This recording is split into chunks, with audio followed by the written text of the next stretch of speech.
That should be better. Dave here. How are you?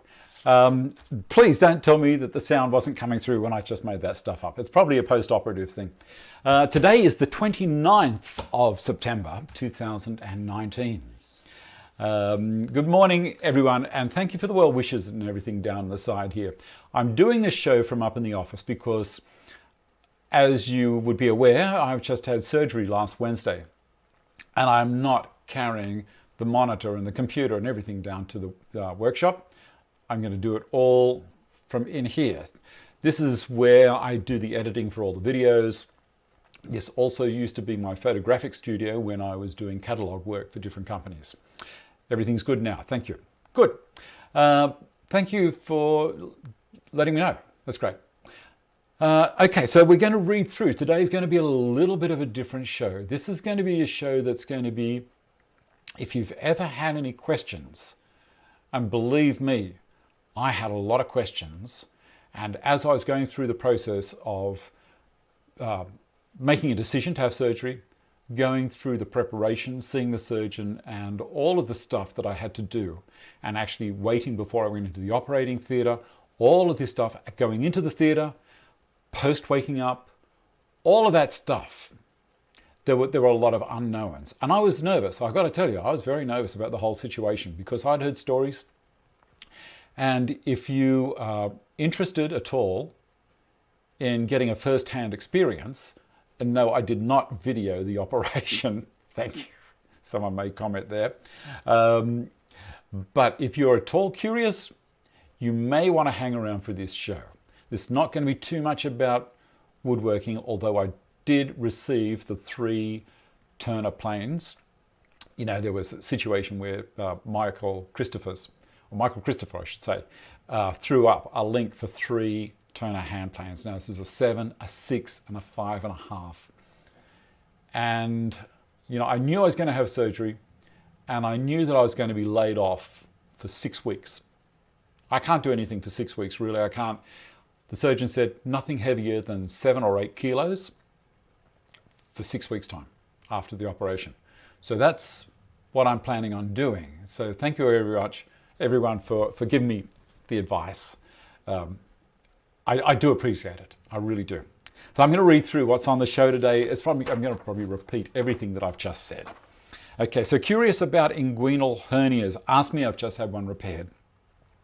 Australian Turner hand planes have just arrived. You can see them here. This is the 4.5, 5.5, 6, and 7. And they're things of beauty. And I know that there's a couple of people in the forums who've got the bug, and they're also buying them. We're probably going to price everyone out of the market now because they're going to become popular. And it's all due to Ian Kerry. It's his fault. Blame him. Blame him. He brought his beautiful hand plane collection up. Just, you know, maybe 2%. I think he had 20 of them here. Is that about it, Ian? Anyway, the next thing is IMUF's giveaway winner to be announced. You know, so we do the competitions every now and then. I'll see one of the companies that are more than happy to throw in something for you guys to win. Now, they don't pay me to do this. They give me a pair, and this is mine to keep. And if I really like what they've given me, I talk to them and I say, look, how about we share the love? And everyone that's received these, I'm sure that you think these are the best things since sliced bread. They're great. They are so easy to use. You don't have to go looking for 2 things. They go over the top of a dust mask really easily. I'll tell you who won that later on in the show. I'm going to have a little read down the side here. Before I read down the side, I'm going to let you know, Ian, you just made it. Hey? I was talking about you just then. Your ears must have been burning. The last thing is the daylight saving will start next week. So for Australia, in particular, New South Wales, and I think also Victoria, we're going, and let me know if I haven't got the other states correct, because I'm just really thinking about my own time zone. I'm going ahead 1 hour. Spring, we spring forward.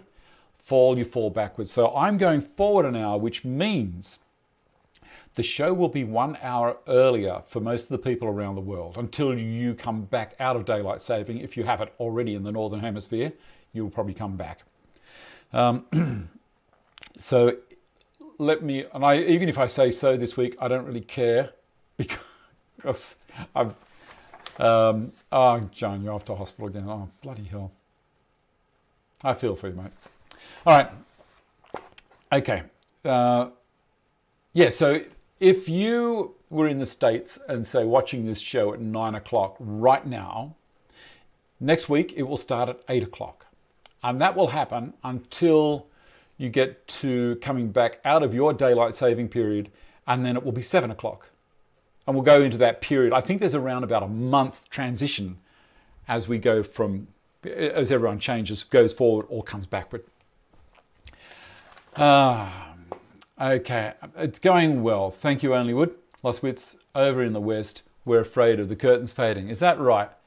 You're in Cairns, Onlywood? John Thornton, I thought your show was late today. Nope, right on time, right on time. So in UK, 1 a.m. I think it'll probably be midnight. I think it'll be midnight. Be 1 hour earlier for you guys. It's only 11:06 in Cairns. Well, it says 11:07 on my computer here. Anyway, let's keep going. What have we got here? Support the channel through Patreon and the Amazon links in the descriptions below here. What's happening in your shed? We want to see what's happening in your workshop. You know, I'm really going to rely on you guys to give me some photos and some stories. The reason being, I'm going to run out of things to talk about because I'm not going to be able to get down into the workshop and, you know, create video or anything. Even with Carbotech, I've told them, look, I'm out of the scene for 6 weeks. I really pushed hard and I pumped out a truckload of videos for them. They've released all of them except for 2 of them, I think. And so they're good with that.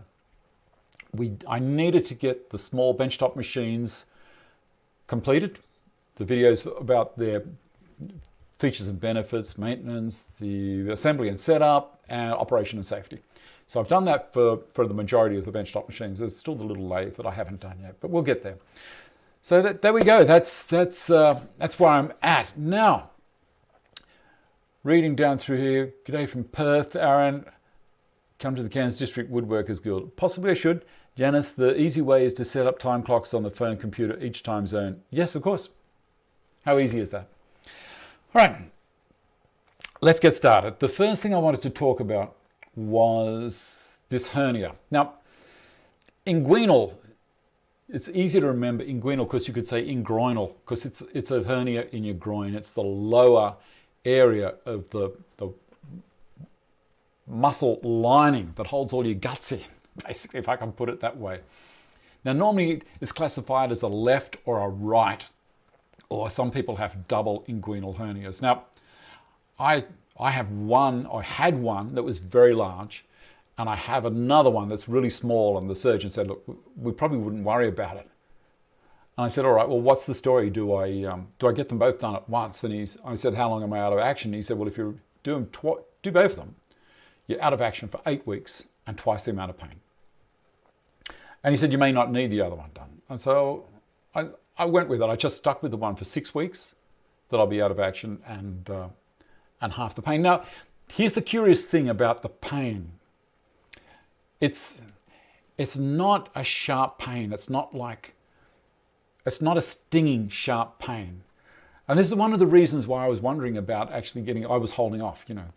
At the beginning when I first got the hernia, it was over 20 years ago, and it was just like a small bump on my groin. And I was thinking, what is that if I got lymphatic cancer? You know, all of these things were going through my mind. I was panicking. And then I went and saw the doctor, and he said, no, it's a hernia. You know, you've got these options. You can wear a brace or a truss to support it, or you can get it fixed. It's your choice. And I was about to get it fixed, and then I bought a truss, and all the problems disappeared. And I was speaking to one of the guys who was a labourer for me, who'd actually had a hernia repair. And he showed me the scar And he said, it feels like there's barbed wire in there all the time. And that's something that put me off straight away. And I thought, well, this truss is looking better all the time for me. I don't care. So and the scar he had, there were massive stitch marks everywhere. It was horrible. So these are the things that were in the back of my mind. And so now the pain, I was talking about the pain. It's not a stinging pain. Now let me see if I can let you share what the pain is like. Now, with your hand, see this part here, this webbing between your thumb and your finger. Go down to where the junction is of where the bones are. Now, I need you to pinch, get the muscle. Don't pinch on the top because that's nothing, that little bit of webbing. But go down and get a hold of that muscle and start to squeeze. Now, the beginning, you'll feel a dull ache. And that's what it feels like for me all the time at the moment if I don't have any Panadol. Now, if you pinch it really hard, you will start to feel the pain that I get if I cough or if I'm starting to get up out of a chair. Now, that's the pain. It's like everything's pulling at the once, because what's happened is the surgeon has pulled everything back together, and it's pulled tension all around from my hip, basically, right around my front to about halfway past on the other side. It doesn't go all the way around to the other side. It's just about halfway past. If I'd had double, I'm guessing that pain would have gone right across my hips. And it's fascinating as well. You can get smaller Y fronts now. Of course you can. So the other thing is, leading up to it, I've gone ahead a couple of steps. So leading up to it, I saw my local GP. And the thing is, because of my age, my GP that I've used, for 30 years, retired about 2 years ago. And one of the last times he gave me a checkup, he said, Dave, you really should get this hernia fixed pretty soon. It's getting bad. I said, okay. And then, of course, busy with life, threw the truss back on. I was fine. And then he retired. And I thought, well, I don't have a GP. I don't know anyone that I can trust to be able to direct me towards a surgeon of repute who's going to be good. I then went to the local health centre. It's basically a heap of doctors that have this one area, like they used the mob that I went to further up the mountains with this doctor that I used, who retired. And I met this guy who was a similar age to me, maybe a little bit older, and I felt comfortable with him. I wanted someone who, I could relate to, I could talk to in an easy fashion, like I talk with you guys. And he was great. It took him 2 minutes to say, rightio, well, if you want to do it through the public hospital system. So in Australia, we've got a very, very good public health system. And it costs you nothing if you're prepared to wait. He said, if you get it done, get it done at the local hospital up at Katoomba, they will probably use student surgeons. And they'll have another surgeon there who's watching all the time. So these guys are training, and they probably do a great job. He said, the feedback's pretty good. Or you can use this guy that I'm going to recommend and get it done in a private hospital. Well, I thought about that, and the percentages of things going wrong are fine when you're looking at it in a percentage scale. Like across the board, yeah, chances are pretty good. But you're dealing with your own life, and every now people win the lottery, and the chances of winning the lottery are pretty slim, but people win it. And the chances of something going wrong, pretty slim, but it does happen. I thought, yeah, I don't want to do it. I don't want to wait, because the hernia was getting really painful and bad. Maybe if you'd seen me at the shop, you'd see me adjusting myself, because this hernia had actually come out of my abdominal muscle lining and was traveling south big time. And I'd have to slowly coax it back up and push it back in behind the abdominal wall and readjust the truss so it was supporting it. So, and it was sometimes, one of the things that scared me was that every now and then when I got that pain, I'd start to feel really faint and sweat. And I think what was happening there, the blood supply was being cut off to my intestines. I think, I don't know, but this is what I'm thinking. That scared me a lot. No one knows that, except for you guys and Vicky now. So, got it all done. Decided to go with a surgeon and private hospital because I pay for a private health fund. It's one of those things we were encouraged to do around 25 years ago to get a tax rebate. And so Vicky and I thought, right, well, we're going forwards in life. How about we get a full hospital cover, which isn't a lot of money. When you look at it, it's not a lot of money. So we got it done.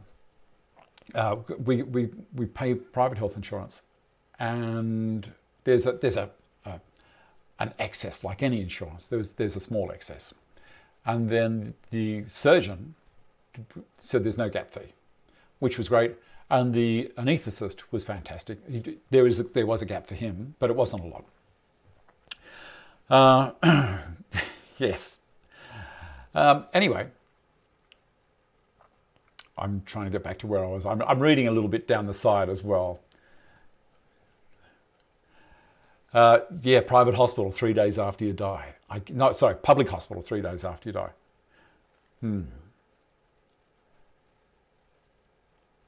I don't think they'd use a Pro Edge to sharpen their scalpels, but maybe I think they just buy them already sharp in a plastic pack, like forks and spoons and plastic knives at McDonald's. There you go. 400 a month's a bit more than I pay, Stephen. Anyway, see you later, Anywood.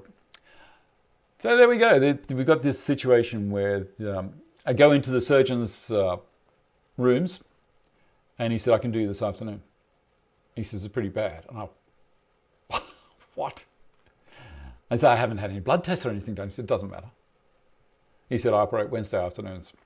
I said, okay, well, let's do it. Not today, because, I've eaten this morning. So how about we go for next weekend? And then I was looking at a few weekends, and I thought, all right, well, I've got a few things to do. My wedding anniversary was coming up, and I didn't want to be hobbling around for that. So, good morning, Brian. I hope your foot is feeling better. Brian has had surgery on his foot, and he's out of hospital now. And I have a whole new respect for people that put up with going into hospital and coming out, like John Lafferty as well, who's just gone to hospital again. Crazy. Anyway, we're into the surgeon's rooms. Get the gear off. There's no worry about modesty. This guy, abdominal specialist, he's seen everything there is to see. So he says, right, now cross your arms. And he said, and hold your breath and push down real hard. And he kind of stood back a little bit when I did that. Anyway, he said it needs to be done. It really does need to be done. So we booked the time. I went to the hospital, did all the forms, booked myself for 3 weeks' time. And then do all this stuff. You guys were none the wiser. And then off we go to the hospital. So they say, 2 p.m. book in. They send you a text with all this detail. You click on the text and it tells you what you have to do. Sorry, just getting a drink. Arrive there. Go upstairs to the day surgery area, and you walk in with your little bag, and the nurse at the station says, "Oh, would you like to get changed?" "Just here." "Yeah, fine." And there's a pile of hospital gowns, and I'm thinking, "Oh God, this is where it starts." So put this beautiful gown on with no bum in it. Except for these days, they've got this little cord that hangs off, a little bit of material, and you can pull it around so it hides your backside as if you have to go to the loo or anything while you're waiting, which was good. Anyway, so she said, you can have this bed here while you're waiting, right? Vicky said to me, do you want me to hang around? And I said, no, I'm fine, baby. Go. She said, I'll be here when you wake up. Okay. Lovely. I'm lying there anyway, and the anaesthetist comes in to see me. So I've been asked so many questions. This is one thing at hospital. You will get asked the same question time and time again by different people. First thing they'll do is they'll ask you your name and your date of birth and what you're in for.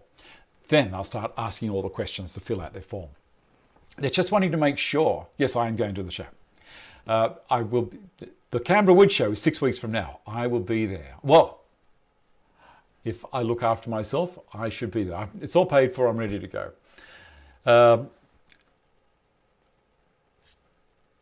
They want to make sure they've got the right person and the right thing's going to happen. Then the anaesthetist comes in and he asks me questions. You got any allergies to anything? No. Anything else before? No.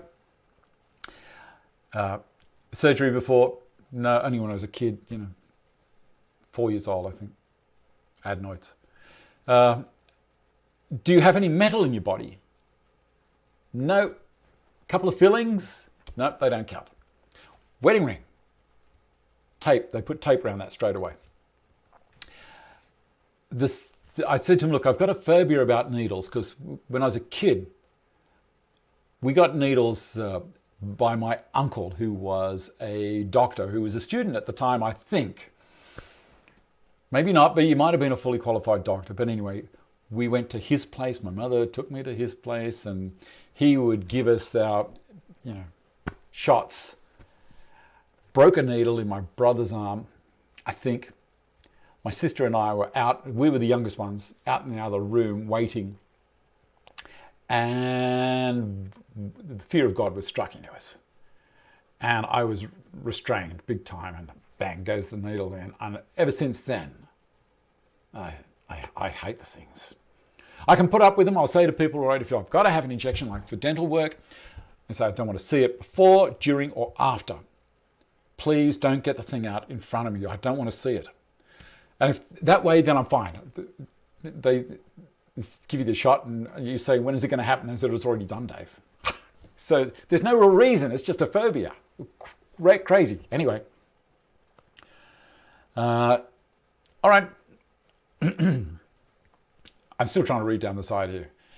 Go with the best you can afford. I used to be in the medical field. I could tell you the stories about young doctors. Thank you, Jim. You've confirmed what I did. It's one of those things. You only get one shot at life. I don't want... There's even risks with the best surgeons in the world. I don't want to risk it with someone who's still practicing.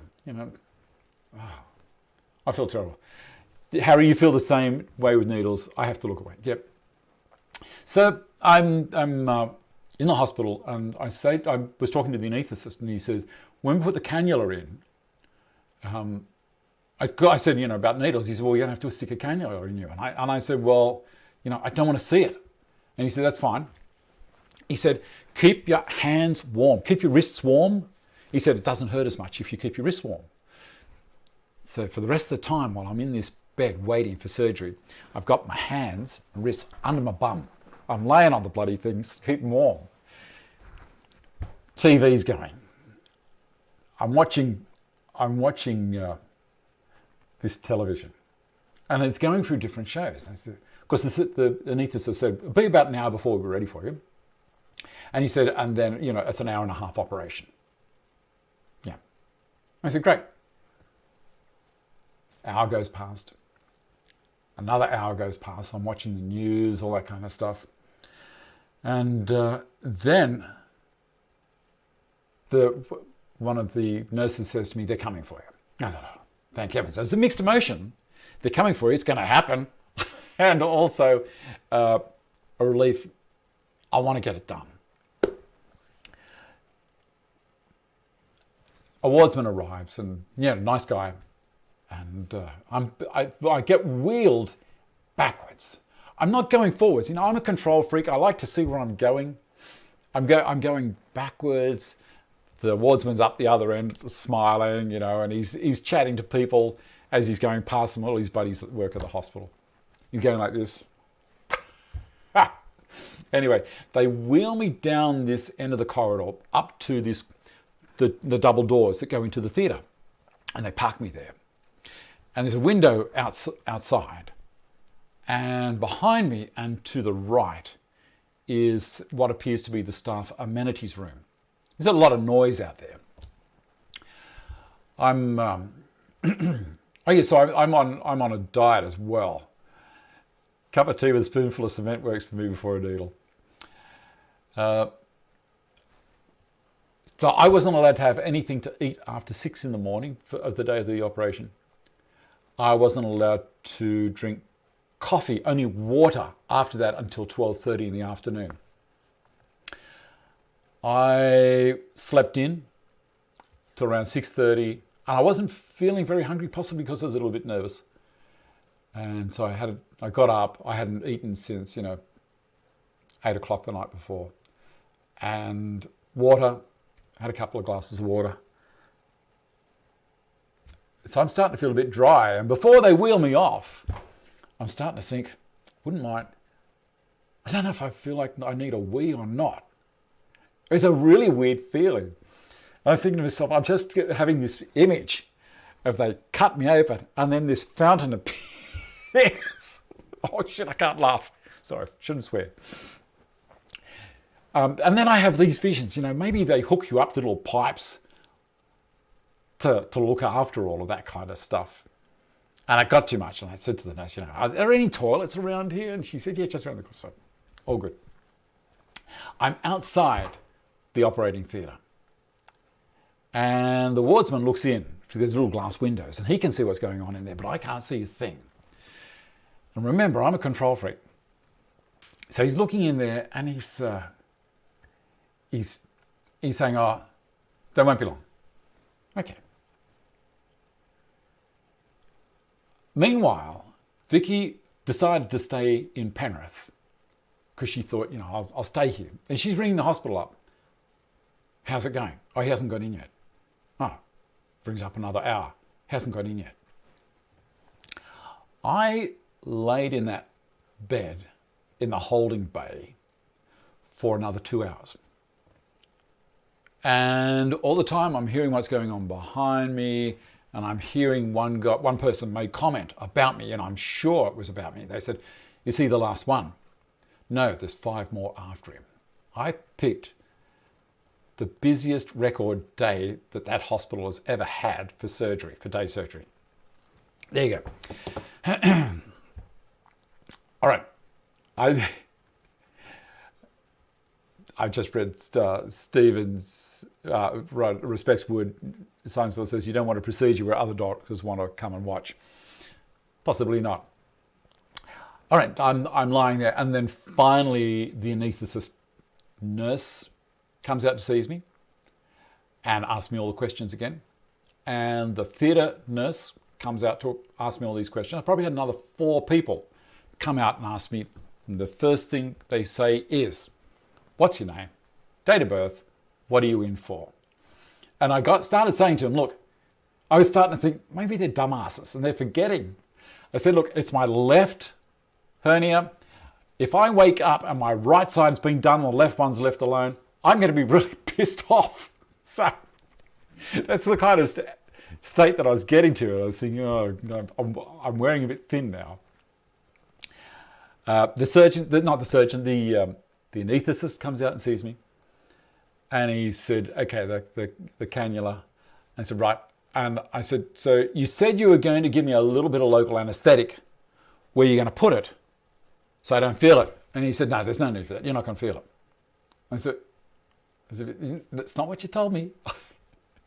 Anyway, he said, look, what I'll do is I'll put it in here. You can see, possibly you can see the mark just there. I'll put it in here. It won't be as painful. And he said, I'll use a very small needle. So, he says, you're just going to feel a little prick at the beginning and that's it. And I said, look, I don't want to see it. I don't want to know about it. I said, just do it and let me know when it's done. And he said, it's done. I felt like a mosquito bite. That'd be about it. Anyway, that was done. And the thing is, with the cannulas these days, this is something Vicky was surprised about. It's a needle with a plastic sheath around the outside of it. So they put the needle in with the cannula, and then they take the needle out of the center. So it's just a little plastic tube and a metal section at the end that isn't in you. It's only the plastic part that's in you. So you can move your arm around, all that kind of stuff. And it doesn't matter. I was very happy about that. And that was one of the fears that I had, that I'd move my arm and this bloody needle would stick into other parts and I'd tear skin open, I'd rupture and bleed to death outside the operating theatre before I even got in there. I've got a very creative imagination, believe you me. All right. Anyway, the surgeon comes out, and he's a lovely guy. You know, at the beginning he's pulling gowns up to be discreet, and next thing you know, everything's exposed. And he gets the clippers out. I thought he'd just use a razor on it, but he's got a pair of clippers that the barber used to do on your hair. And he starts from one side, goes right across.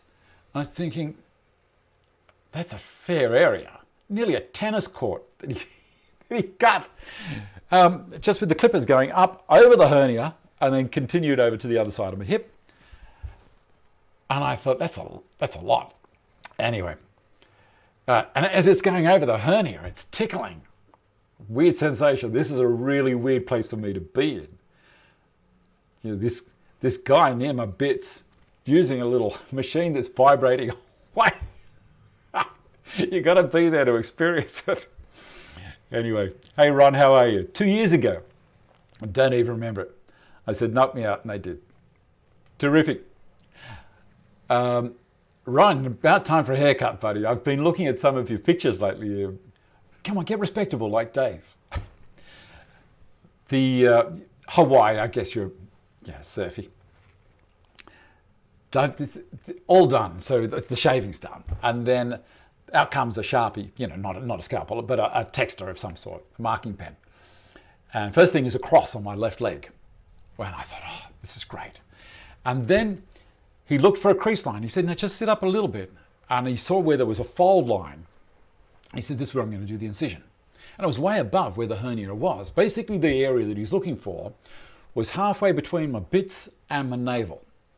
So that's an area there. If you have a look at yourself, don't go checking now.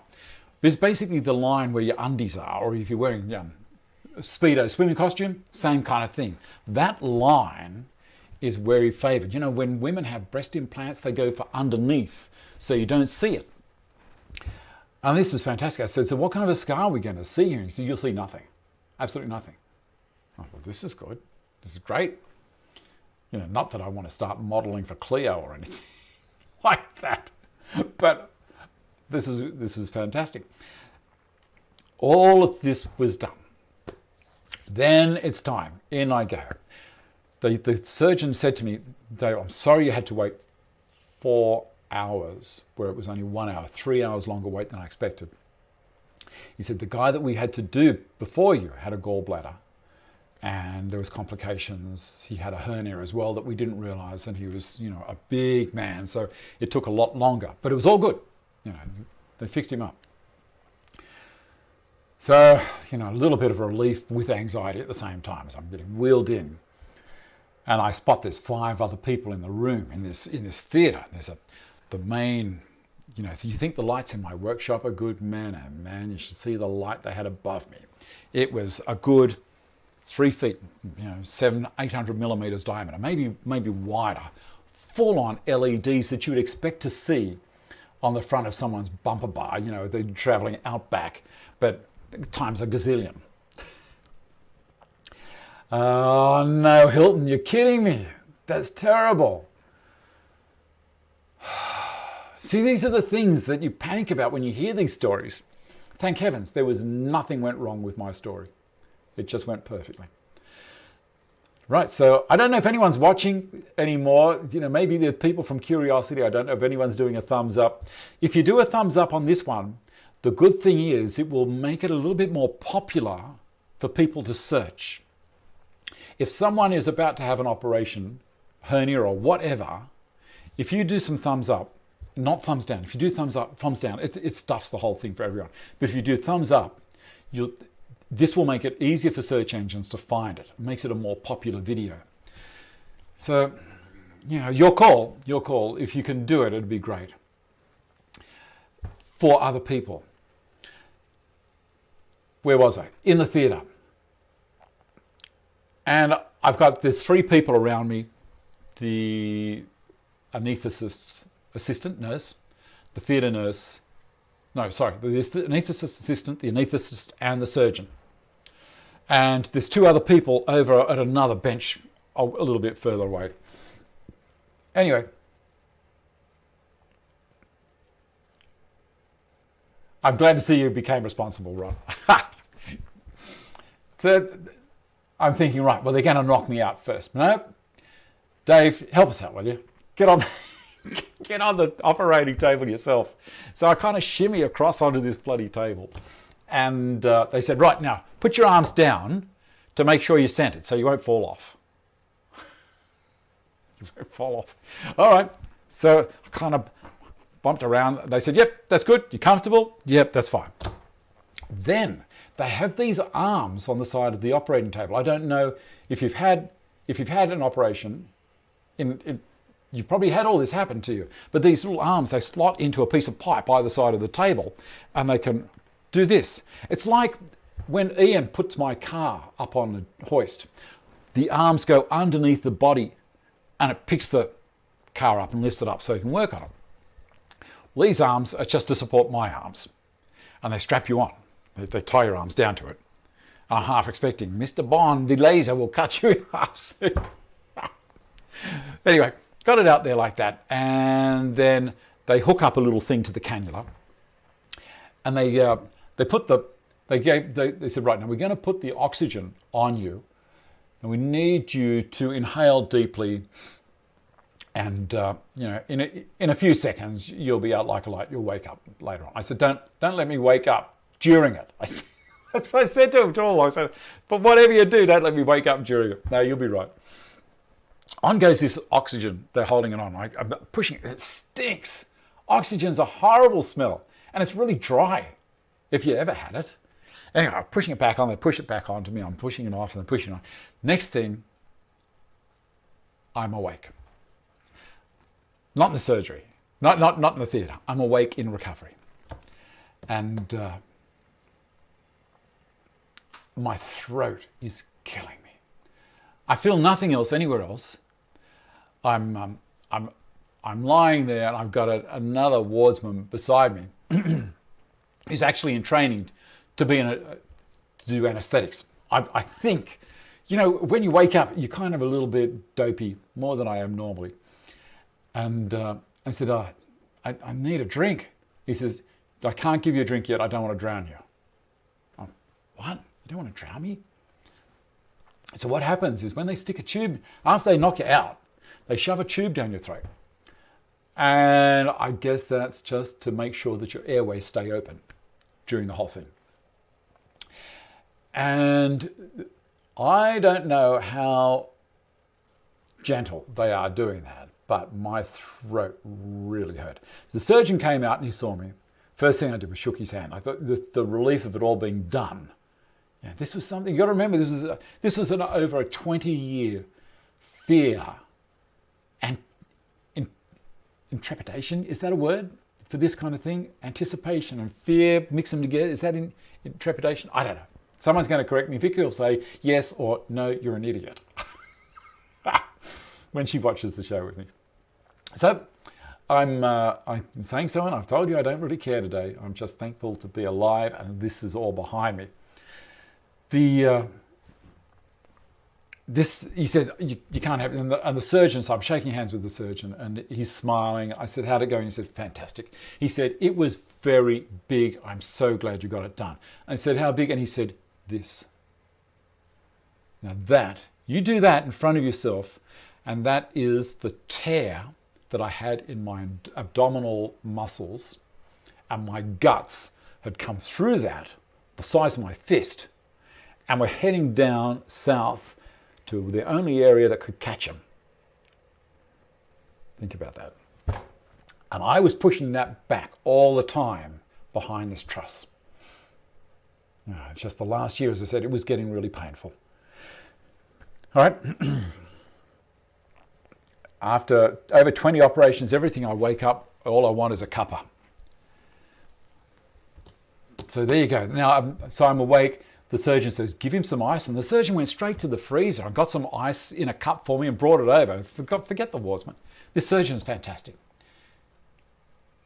I can't speak highly enough of him.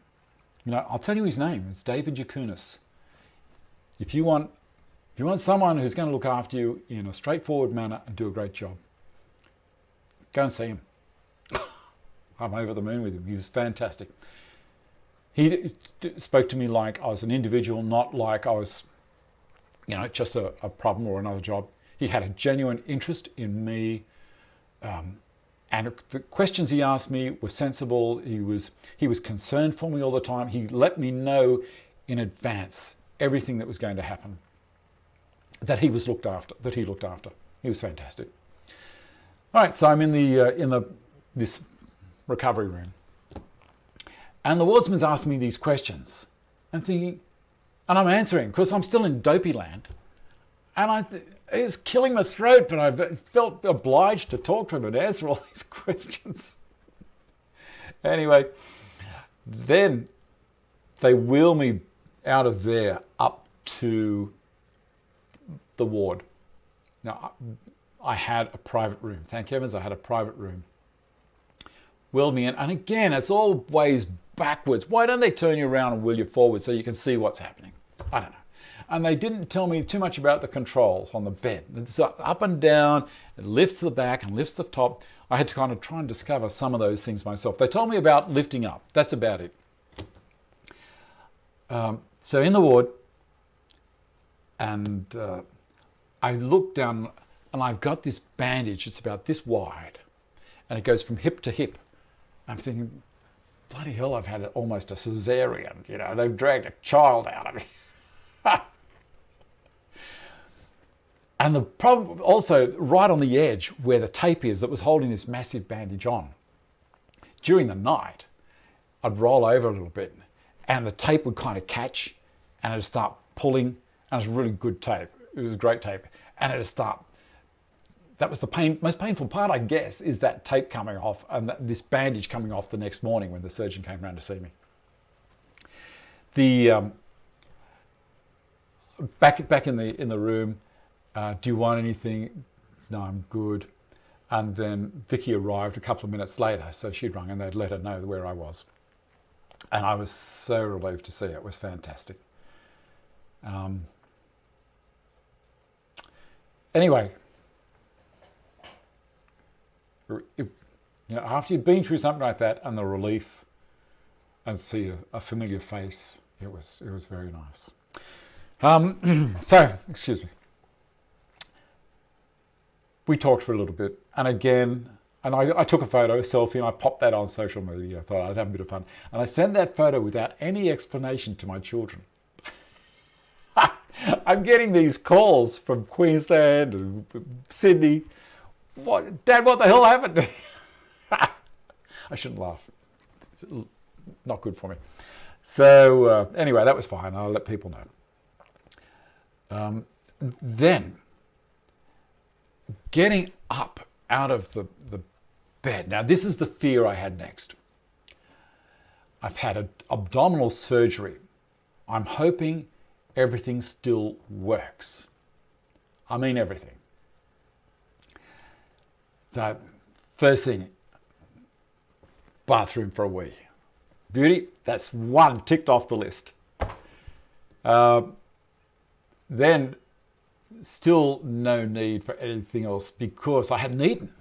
I hadn't eaten for a long time. During the night, they're coming in every hour and doing the observations, blood pressure, shotting me full of antibiotics through the cannula, which is still there, and I'm not really noticing it. My nose was very crusty. I remember that. I guess that's from the oxygen. And that was awkward because my throat was really closed up from this pipe going down and swollen. And I really did need to try and breathe through my nose. But, you know, as I say, it was just really crusty. And, you know, if you try and clear your nose a little bit, my right hand was fine. My left hand, because the cannula was in this arm, I couldn't fold it properly to do any maintenance. Let's call it maintenance. And then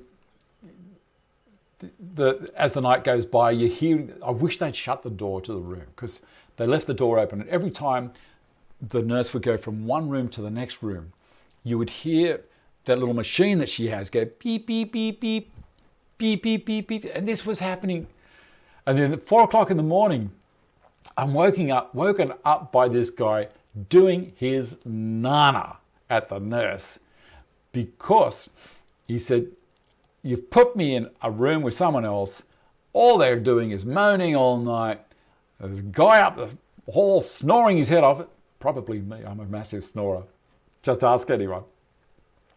And I've paid good money to come in here. I could have got all this done in a public hospital, cost me nothing. You know, I haven't had any sleep. I'm not normally a person that whinges. It's just I haven't had any sleep. You know, I've been here since 7 o'clock this morning. He kept this tirade up for, I don't know, 5 minutes. He made sure absolutely everyone in that ward was wide awake. Thank you very much. After that, I got up like this, shut the door, got back to bed. It was not long after that, I realized, like an idiot, if I'd folded the bed all the way up so it came all the way forward, and sitting up, you can also lower the bed down, which made it dead easy to get in and out. I hadn't realized that, like, I was lifting myself up to get into the bed. Crazy. These are little tips that I'm giving you. Cost you nothing. Tiny little tips. But at the end of it, the sleep apnea test. Maybe I do. I don't know. Anyway, so these are, if this makes it any easier for any of you who are considering, or in the back of your mind are thinking, oh, no, I should really get it done. Because that's what I was like. I should really get it done. But, you know, I'm okay. She'll be right. That's famous Australian saying, she'll be right. So then the next morning, the doctor's to arrive at 7 o'clock. And this is where one of the other parts of me decides to start working.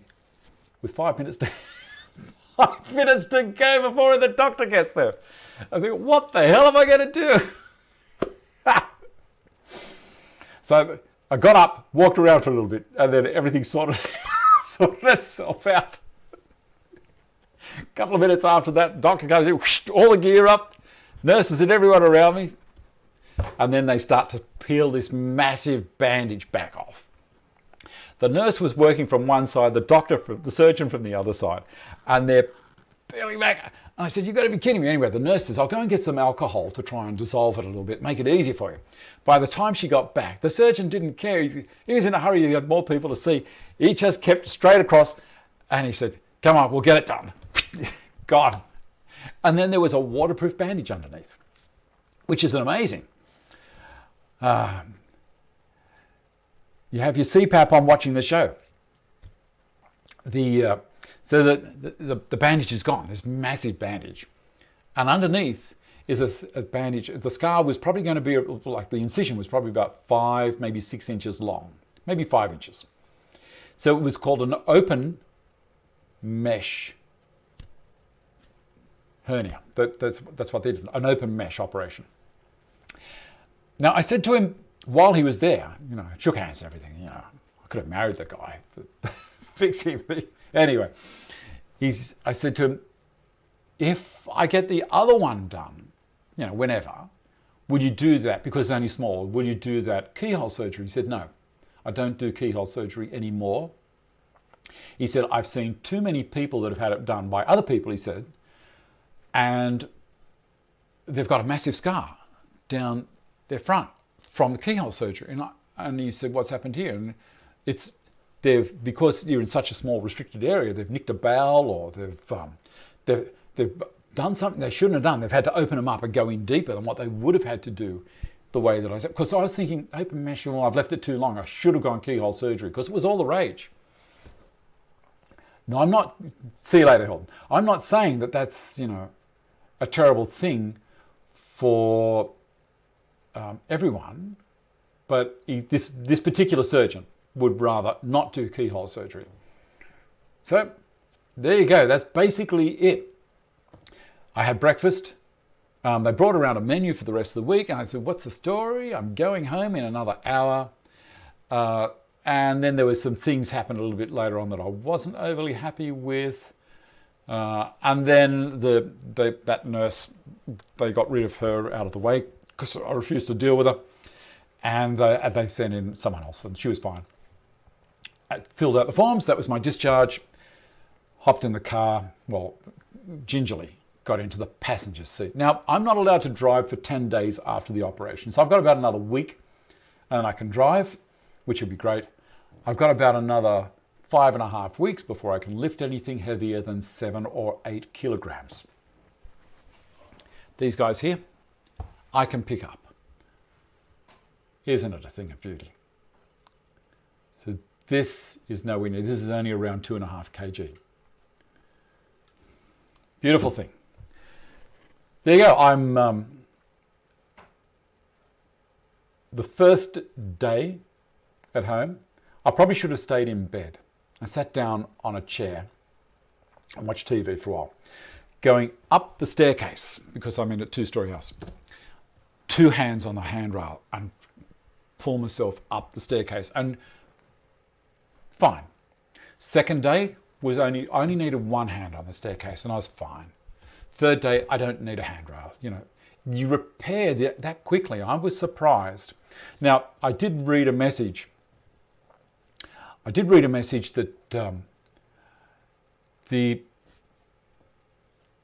I'm sorry, I just read something about lost wits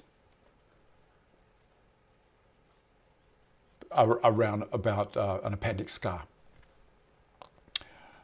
I did read from someone, when you feel that you're fit and ready for it, go back to bed. That'd probably be what Vicky would say to me. It's been funny. She's been fantastic. She's been looking after me. But as I keep on saying, I like things done a certain way. And I haven't been the best patient. Let me put it that way. She said to me, I can see you getting cranky with me, but bad luck. What do you do? And you can see pictures. She's taken over my workshop, and good on her. Let her use it for the next few weeks. She's having a ball. 6 weeks before laundry and dishes. Now, these are the things that arrive. This is a number 7. This is also a beautiful Turner hand plane, but I'm going to have to spend a lot of time working on it. I don't know if you can see it from here, but there's a big crack, big split in it right there. You probably can't see it. Now I'm going to clean all of these up, and as I say, this is a number 7, and I hope to get the full set. So I've got the 7, the 6 and the 5.5 have just arrived, and you don't need to see those. And they're going to end up looking like that. It is so nice. And I think I'll also clean up all the paint in here as well. And I'm also going to tidy up the colour of where it says Turner there on the lever cap. And that should be great. All right, what happened with the nurse Dave? Might as well spill your guts. Yep, that's too funny. Stitch my sides laughing at that one. Wayne, how did Barry react when you got home? Barry was great. He doesn't really care about me too much because he's become Vicky's dog, because she spends a whole lot more time since I stopped my own company and working down in the city. She spends a lot more time with him, so he's transferred his ownership over to her. He cries every time she leaves the room. I pat him, not good enough. I was going to show you on here. This is the plane that I just showed you when it arrived. This is the 4.5 that I bought on eBay. And as I say, that's it now. And you can see we polished it up in the other show the other day. It's just beautiful. It's so rewarding. Not really, well, I guess restoring. You could call it restoring. But for me, I guess it's just a general tidy up. And then I sharpen the blade, and I sharpen it by hand, as a matter of fact. And the thing about the blades, here's something interesting as well. This is the blade that's on my particular plane. So it's a Berg. Now, is that a picture of a shark or a tuna? The reason I ask, it's got the second line there, says Eskilstuna, Sweden. Is that a name of a place in Sweden? Help me out, guys. Eric Anton Berg. And the date on that particular plane, I think we can see it if we go to, I think I have a picture here. Maybe I don't. I may not have a picture. But I do have a picture of the other blade, which is on the other three planes that came in. So they're blades that were made in Australia. Yeah, general maintenance and cleaning. That's right, Barry. So interesting. Now the date on this plane, if you take the handle off, and I'll see if I can show you on this one, if you take the tote or the handle off, down here underneath has got the date of manufacture, which I found fascinating. So it starts with the year, the month, and the actual day of the month. So this was 1952 or 1953, the third month, and I think around the 18th day. There's a little thing. It's a shark. Okay. There you go. All right, guys. Look, it's nearly time. I'm going to let you know who won the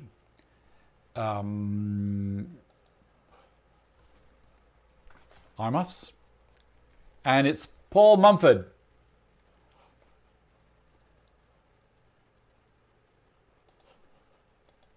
There you go, Paul. I already have your address, so I can get George Piera from Australia, which was the correct answer, to get a pair up to you. You'll have to let me know what colour. Scroll work, hey? Scroll sawing. You're the second person to mention that might be a good idea.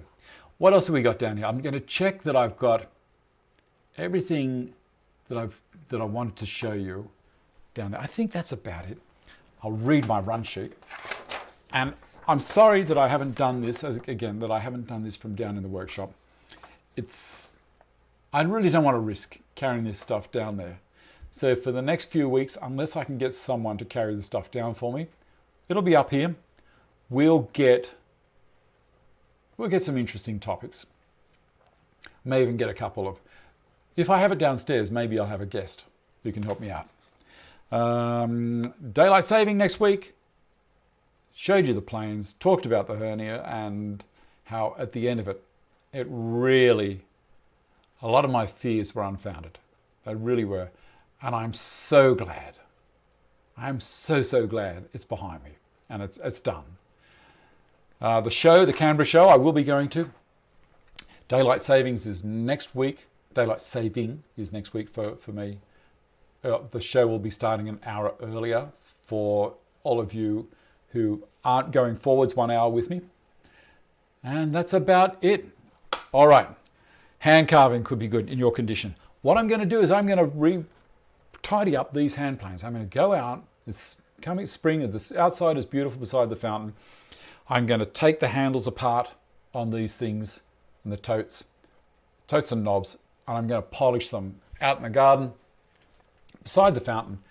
Coffee, newspaper, and just spoil myself. If I don't do that, I'll be feeling like I have to get in the workshop, and I will be so tempted to pick something up that's too heavy for me at this stage, and I don't want to do that. So I've got to really focus on just being a good boy. Okay, let me have a look down here. Congrats, Paul. Hand carving. How about some vectoring stuff? That's dead right. I might do that, Stephen. I might do that as the show next week. Some stuff with Aspire. Even from your office, considering your week. Thanks, Jason. I didn't mind the change, Dave. Just look after yourself. Terrific. Eskilstuna is a city in Sweden, noted for their steelwork. They make great chisels. Barry, good show, good outcome. Brian, see you, Dave. Get well, take it easy. David, happy recovery. Lovely spring day. Take care. Thank you so much for everyone watching and hanging out with me. Look after yourselves, be nice to each other, and I shall see you next week.